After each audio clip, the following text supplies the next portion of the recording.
एक गांव में रामू और श्याम नाम के दो दोस्त रहते थे। रामू बहुत गरीब था और श्याम बहुत पैसे वाला था। रामू की माँ श्याम के घर काम करती थी। एक दिन रामू और श्याम खेल रहे थे, तभी श्याम का स्कूल का दोस्त कुलदीप वहां आ गया।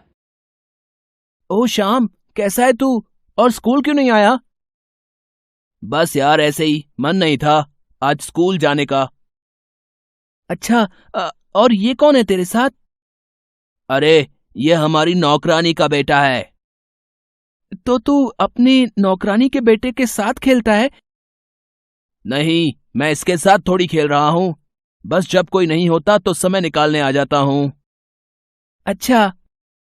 रामू को श्याम की ये सब बातें सुनकर बहुत बुरा लगता है और कुलदीप के वहां से जाने के बाद वो उससे बोलता है, श्याम, क्या मैं तुम्हारा दोस्त नहीं? नहीं, तुम मेरे दोस्त तो हो रामू, पर मैं अगर कुलदीप को बता देता तो वो मेरा मजाक बनाता कि मैंने अपने घर की नौकरानी के बेटे से दोस्ती कर रखी है। रामू को श्याम की बातों का बुरा तो बहुत लगता है, पर वो बोलता कुछ नहीं है और चुपचाप अपने घर चला जाता है। घर जाकर रामू अकेले खिड़की के पास जाकर बैठ जाता है और रामू की माँ उसको उदास देख उसके पास आकर पूछती है, क्या हुआ रामू, तुम इतने उदास क्यों हो? कुछ नहीं माँ। कुछ तो बात है, बताओ मुझे। रामू जया को सारी बातें बताता है कि कैसे श्याम ने उसको अपना दोस्त कहने से मना कर दिया। बेटा, कोई बात नहीं, ऐसा होता है। तुम इन बातों पर ध्यान मत दो, तुम सिर्फ अपनी पढ़ाई पर ध्यान दो।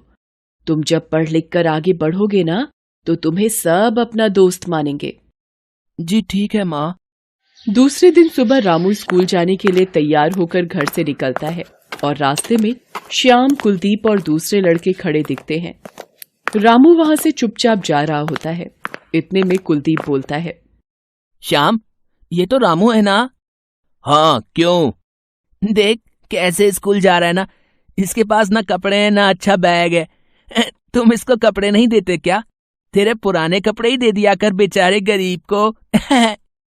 श्याम भी कुलदीप के साथ हंसते हुए बोलता है, रामू, आज तू मेरे घर आना, मेरे पास पुराने कपड़े और खिलौने भी हैं, ले जाना। रामू को श्याम की बातें अब बुरी लगने लगती हैं, पर वो कुछ न बोलते हुए चुपचाप वहां से निकल जाता है। अब रामू पूरे दिन अपने घर में ही रहता है। उसकी माँ के बोलने के बाद भी वो खेलने नहीं जाता। श्याम भी उसको बुलाने आता है, पर वो बस दिन भर अपनी पढ़ाई में लगा रहता है। इस बात से श्याम को बहुत गुस्सा आता है और वो रामू को सबक सिखाने की सोचता है और कुलदीप के साथ मिलकर एक गड्ढा करता है। श्याम, ये गड्ढा तू किसके लिए खोद रहा है? रामू के लिए। उसको लगता है वो बहुत समझदार है। आजकल न खेलने आता है न बात करता है। पता नहीं किस बात का घमंड आ गया है उसको। कुलदीप और श्याम गड्ढा तैयार करके पेड़ के पीछे छुप जाते हैं। थोड़ी देर बाद रामू स्कूल के लिए निकल रहा होता है। श्याम उसको आवाज लगाता है, रामू, सुन इधर आ, मुझे स्कूल के लिए देर हो रही है। इतना बोलकर रामू आगे निकल जाता है। श्यामू रामू को रोकने की कोशिश में खुद ही उसके बनाए गड्ढे में गिर जाता है। कुलदीप और उसके सारे दोस्त श्याम को गड्ढे में देखकर हंसने लग जाते हैं। तभी रामू को उनके हंसने की आवाज आती है, जिससे वो पीछे मुड़कर देखता है तो श्याम गड्ढे में गिरा होता है। वो भागते हुए श्याम के पास आता है। पास में खड़े श्याम के सारे दोस्त उसका मजाक बना रहे होते हैं। मुझे कोई बाहर निकालो गड्ढे से। कोई श्याम की मदद नहीं करता, बस सब उसका मजाक बना रहे होते हैं। इतने में रामू एक रस्सी ढूंढ कर लाता है और श्याम की ओर रस्सी फेंकते हुए बोलता है, श्याम, रस्सी पकड़ो और जल्दी ऊपर आ जाओ। श्याम रस्सी पकड़कर ऊपर आता है और रामू को गले लगाकर बोलता है, रामू, मुझे माफ कर दो। मैंने ये गड्ढा तुम्हें गिराने के लिए बनाया था। तुम मुझसे बात ही नहीं कर रहे थे और ना ही मेरे साथ खेलने आते थे। इस बात का मुझे बहुत बुरा लगा और मैंने ये गड्ढा बनाकर तुम्हें इस गड्ढे में गिराने का सोचा। मुझे माफ कर दो मेरे दोस्त। कोई बात नहीं श्याम, वैसे भी अब हम कब मिलेंगे पता नहीं। क्यों रामू?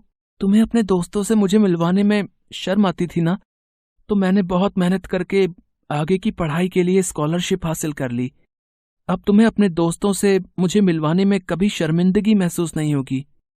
मतलब तुम इतने दिन इसी वजह से मुझसे नहीं मिले? हाँ श्याम, तुम मेरे बस एक ही दोस्त हो और मैं तुम्हें कभी खोना नहीं चाहता। उस दिन कुलदीप के सामने जो तुमने मुझे बोला वो मैंने माँ को बताया और उन्होंने बोला कि मैं अच्छे से पढ़ लिख कर जब कुछ बन जाऊंगा तो तुमको अपने दोस्तों से मुझे मिलवाने में शर्म नहीं आएगी। रामू की बातें सुनकर श्याम की आंखों में आंसू आ जाते हैं और वो रामू से बोलता है, मुझे माफ कर दो मेरे दोस्त, सॉरी। इट्स ओके मेरे दोस्त, चल कल मैं शहर के लिए निकल रहा हूँ। रामू आगे की पढ़ाई के लिए शहर चला जाता है और 5-6 साल बाद रामू की नौकरी लग जाती है। वो कलेक्टर की पोस्ट क्लियर करके उनके गांव के जिले का कलेक्टर बन जाता है और एक दिन श्याम से मिलने गांव आता है। गांव आकर उसको पता चलता है कि श्याम को उसके व्यवसाय में बहुत नुकसान होता है।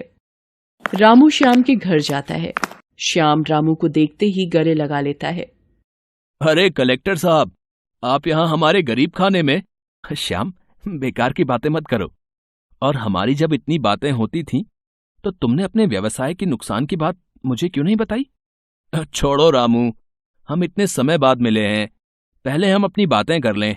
रामू मन में समझ जाता है कि श्याम उससे मदद नहीं लेगा। रामू श्याम को बोलता है, मैं समझ गया हूं श्याम, तुम मुझसे मदद नहीं लोगे पर एक प्रोजेक्ट तो लोगे। मेरा एक दोस्त है, वो तुम्हारे साथ काम करना चाहता है, तुम्हारे बिजनेस में इन्वेस्ट करना चाहता है। कौन? तुम्हारे सामने खड़ा है। मदद नहीं, पार्टनरशिप कर रहा हूं। श्याम रामू को गले लगाकर बोलता है। Partnership done. रामू और श्याम दोनों बातें कर रहे होते हैं, तभी सामने से कुलदीप आता है और पूछता है, ये कौन है श्याम? रामू मेरा बचपन का दोस्त, कलेक्टर है और मेरा बिजनेस पार्टनर भी। हाँ। रामू, श्याम और कुलदीप तीनों खूब सारी बातें करते हैं। दोस्त कभी अमीर गरीब नहीं होता, उसका प्रेम कैसा है ये मायने रखता है।